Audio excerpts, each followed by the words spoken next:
एक गांव था जो दो पहाड़ों के बीचों बीच नदी के किनारे था। उस गांव में एक बड़े पेड़ के पास एक छोटा सा मकान था जो एकदम टूटा फूटा था। उस मकान में दो गरीब पति पत्नी अनिल और उसकी पत्नी कोमल रहा करते थे। अनिल बहुत गरीब था। उसके पास कोई संपत्ति या फिर एक भी जमीन नहीं थी जिस पर वह खेती कर सके, जिसके कारण दोनों को कभी कभी ही किस्मत से खाना मिलता। अनिल के माता पिता पिछले 2 साल पहले गुजर गए थे। किसी बीमारी के कारण कोमल के परिवार में उसका भाई और भाभी रहते थे जो बहुत ही अमीर थे, लेकिन कोमल के भैया भाभी ने कभी भी कोमल की मदद नहीं की। जब भी कोमल अपने भैया भाभी से मदद मांगने जाती, उसके भैया भाभी कोमल को बेइज्जत करके घर से भगा देते थे। दरअसल कोमल के भाई के पास बहुत सारे जमीन थे जिस पर वह खेती करवा के पैसे कमा रहा था। अरे जी, सुनते हो, आप 2 दिन से कुछ नहीं खाए हो। मैं आपको इस तरह भूखा नहीं देख सकती। मैं फिर से अपने भैया भाभी के घर जाती हूँ और उनसे मदद मांग कर देखती हूँ। क्या पता इस बार वह हमारी मदद कर दे। अरे भाग्यवान नहीं, तुम फिर से अपने भैया भाभी के पास नहीं जाओगी। तुमने कितनी बार अपने भैया भाभी से मदद मांगने की कोशिश की, लेकिन उन्होंने तुम्हारी एक भी मदद नहीं की और बेइज्जत करके घर से भगा दिया। मैं फिर से तुम्हारी बेइज्जत होते नहीं देख सकता। तुम चिंता मत करो, मैं कुछ ना कुछ कर लूंगा। तुम मेरी चिंता मत करो। तुमने भी तो 2 दिन से कुछ नहीं खाया। मैं गांव में जाता हूँ और कुछ काम की खोज करता हूँ। क्या पता आज मुझे काम मिल जाए। नहीं, आपको आज भी कोई काम नहीं मिलेगा। मैं जानती हूँ आप पिछले 1 महीने से गांव में काम ढूंढ रहे हो, लेकिन आपको एक भी काम नहीं मिला।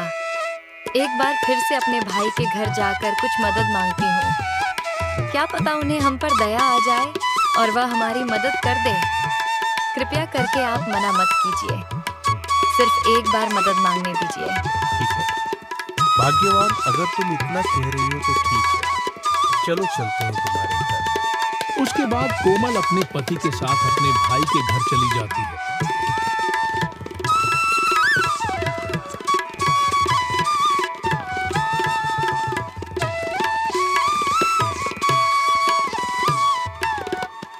वह दोनों जंगल के रास्ते से अपने घर जाते हैं।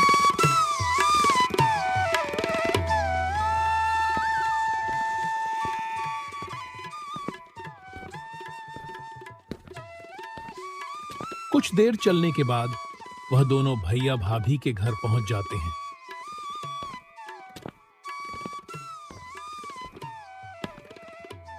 अरे भैया, कैसे हो? ठीक हूँ। बोल, कैसे आना हुआ? वह तो बताऊंगी, लेकिन भाभी कहाँ है? दिख नहीं रही। तुम्हारी भाभी घर पर ही है, सो रही है। भाग्यवान, अरे ओ भाग्यवान, जरा बाहर आओ। रिया अपने कमरे में सो रही थी। तभी वह उठकर बाहर आती है।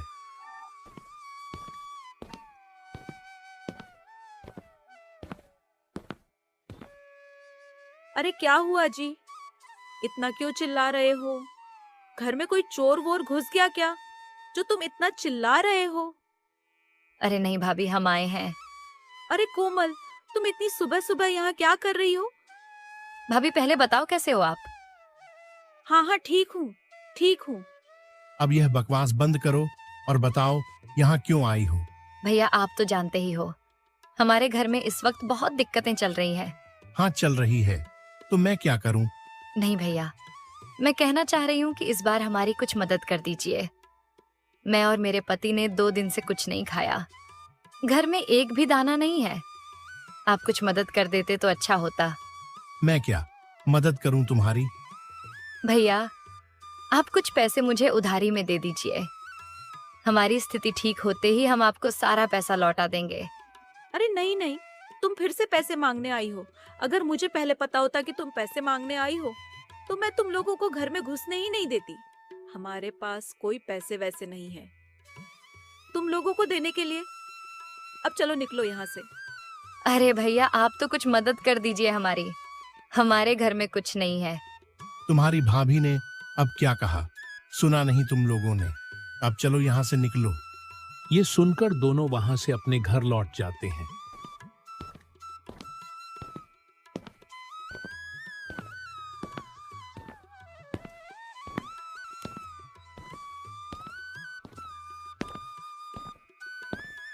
उन्हें घर पहुंचते पहुंचते रात हो जाती है।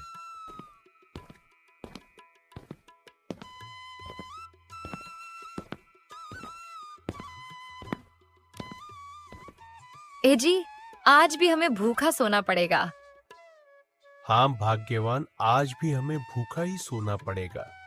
पता नहीं हमें कितने दिनों तक ऐसे ही भूखा रहना पड़ेगा। अगले दिन सुबह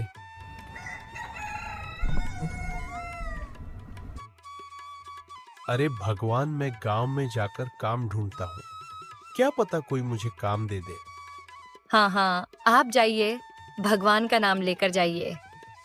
उसके बाद अनिल काम ढूंढने के लिए गांव में चला जाता है।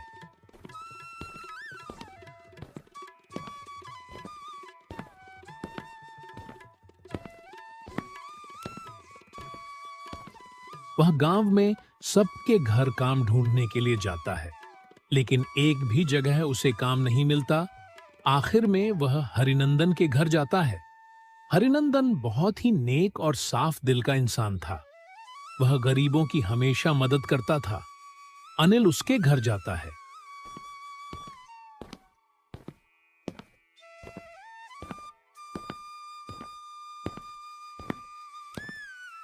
अरे साहब, मेरे दिन बहुत कष्ट से चल रहे हैं। मेरी कुछ मदद कर दीजिए। अरे हाँ हाँ अनिल, बोलो तुम्हें कैसी मदद चाहिए? अरे साहब, मेरे घर में एक भी पैसे नहीं है। आप जो भी काम दोगे वह मैं सब कर लूंगा, लेकिन घर में कुछ राशन लाने के लिए पैसे दे दीजिएगा। अरे अनिल, मेरे पास तो इस वक्त कोई काम नहीं है, लेकिन मैं तुझे ऐसे नहीं भेज सकता क्योंकि तेरे घर में परेशानियां चल रही हैं और तू मेरे गांव का ही है। इसीलिए मैं तुझे एक जमीन देता हूं। तू उस जमीन पर खेत करना और जो भी फसल उगेंगे उसी से अपने परिवार का गुजारा करना। और मुझे कुछ देने की मत सोचना, मुझे कुछ नहीं चाहिए क्योंकि मेरे पास वह सब कुछ है। मुझे कुछ नहीं चाहिए, बस तुम मेहनत से काम करना। ठीक है साहब, आपका बहुत बहुत शुक्रिया। मैं मन लगाकर आपके खेत में काम करूंगा। उसके बाद अनिल अपने घर चला जाता है।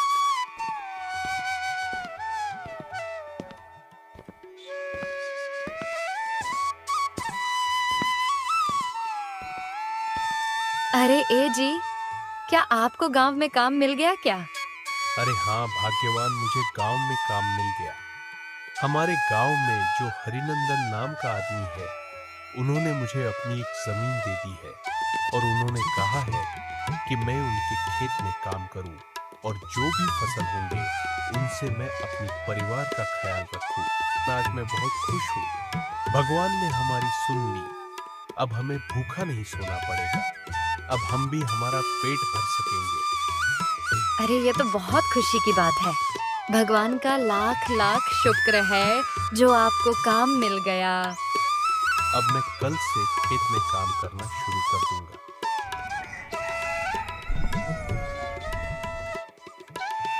अगले दिन सुबह अनिल खेत में चला जाता है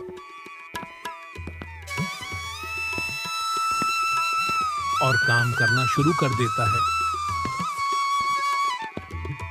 जब वह काम कर रहा होता है, तभी वहां पर गांव का एक आदमी आता है और अनिल से कहता है, अरे अनिल, तुम्हें पता नहीं है क्या कल टीवी में न्यूज़ आ रहा था कि हमारे गांव में बहुत तेज बारिश होने वाली है। अगर बारिश हो गई तो तुम्हारा सारा खेत बर्बाद हो जाएगा। इसीलिए तुम खेत करने से पहले अपने जमीन पर एक कुआं खोद लो ताकि बारिश का सारा पानी उस कुएं में चला जाए। उससे तुम्हारा फसल बच जाएगा। आपका बहुत बहुत शुक्रिया जो आपने मुझे ये खबर दी, नहीं तो मेरा सारा मेहनत पानी में मिल जाता। उसके बाद अनिल अपने खेत में एक कुआं खुदवा लेता है और खेत का काम करना शुरू कर देता है। दूसरी तरफ कोमल का भाई अपने खेत में जब काम कर रहा था, तभी वहां पर गांव का एक आदमी आता है और कहता है, अरे गोपाल, तुझे पता नहीं है क्या? कल टीवी में न्यूज़ आ रहा था कि जल्द ही हमारे गांव में बहुत तेज बारिश होने वाली है। अगर बारिश हो गई तो तेरा सारा खेत बर्बाद हो जाएगा। बारिश आने से पहले तू अपने खेत में एक कुआं खोद लेता तो तेरा खेत बच जाएगा। आप आपका यह बकवास बंद करो। मैं आपकी कोई बात नहीं मानने वाला। अगली बार भी आपने यही कहा था कि बारिश होगी, कुआं खुदवा लो। मैंने पैसे खर्च करके अपने खेत में कुआं खुदवाया था, लेकिन बारिश नहीं हुई और फिर से आप वही खबर लेकर आए हो। आप जाइए, हमारे गांव में कोई बारिश नहीं होने वाली। तू अपने खेत में कुआं खुदवा या ना खुदवा, तेरी मर्जी। मुझे जो बताना था वह मैंने बता दिया। आप जो करना है कर। उसके बाद वह आदमी वहां से चला जाता है। अनिल अपने खेत में बहुत मेहनत करता है। दूसरी तरफ गोपाल भी अपने खेत में मेहनत करता है। कुछ दिनों में दोनों के खेत का काम खत्म हो जाता है और दोनों के खेत में अच्छे फसल उगते हैं। यह देख दोनों बहुत खुश हो जाते हैं। फिर अगले दिन जब सुबह होती है, तब बहुत तेज बारिश शुरू हो जाती है। देखते ही देखते बारिश तेज होने लगती है।